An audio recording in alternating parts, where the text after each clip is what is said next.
After spending most of his early life on building sites, Francis Yeoh felt ready to join his father's construction company at the age of 16, willing to sacrifice his education for the sake of his siblings.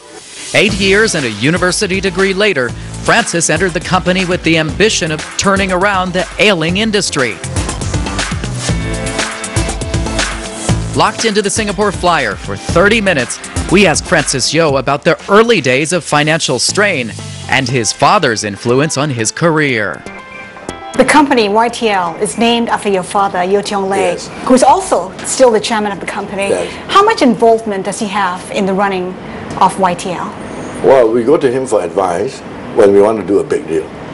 It's either like that. When it's like that, okay, you know that he's going to do very well. So his wisdom and his experience still, his nose still very sharp, right? But not day to day, not day to day. But he still, his habit, by force of habit, he started since 13, he's never stopped.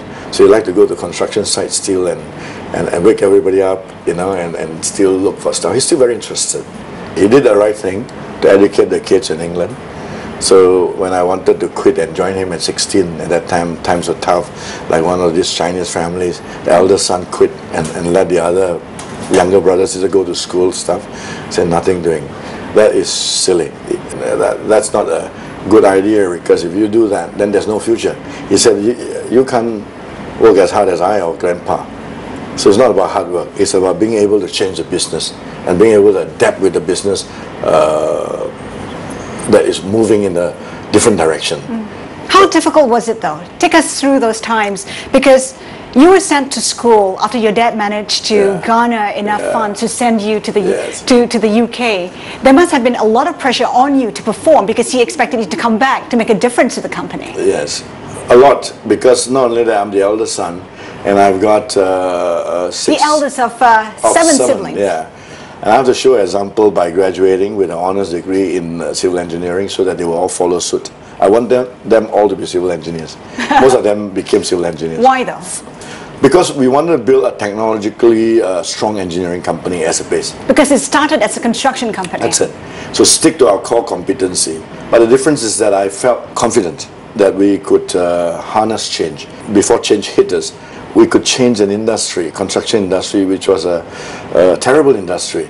Nobody invests in people or machines at that time, because you never know where's your next contract coming from. So nobody invested in it. It's always a very temporary business. Yet, despite your background in civil engineering, one of your first projects was to venture into a resort. What's the thinking behind that? There's no luxury in engineering. It's a very boring business. If I say a bridge is going to stand 100 years, it will stand 100 years. There's no speculation.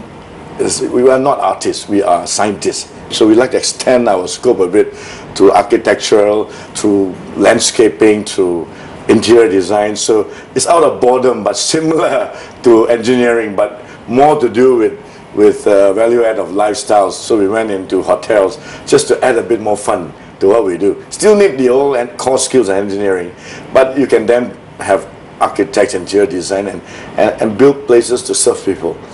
I like hotels because, for me, it's the most humbling business.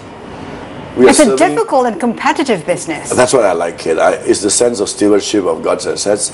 It's a sense of service. I like us to stay on the ground.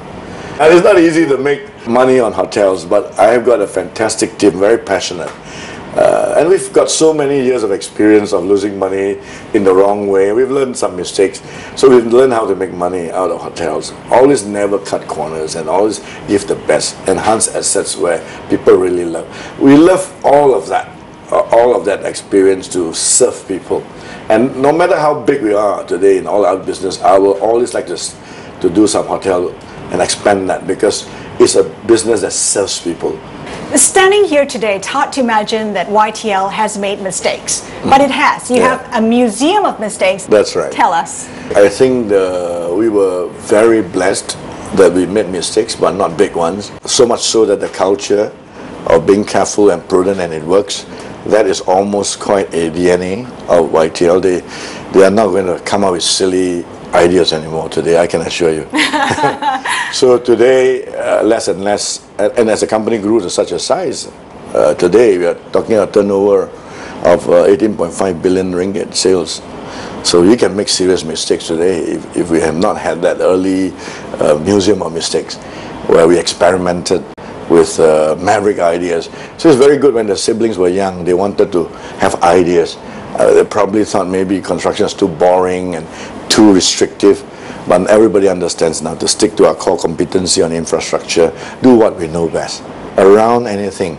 So we are an engineering company, so we can build things, anything that has got an engineering element we can do. Coming up, becoming a pioneer of life-changing technology. My grandchildren's generation would curse us if we had an opportunity to do 4G and we didn't.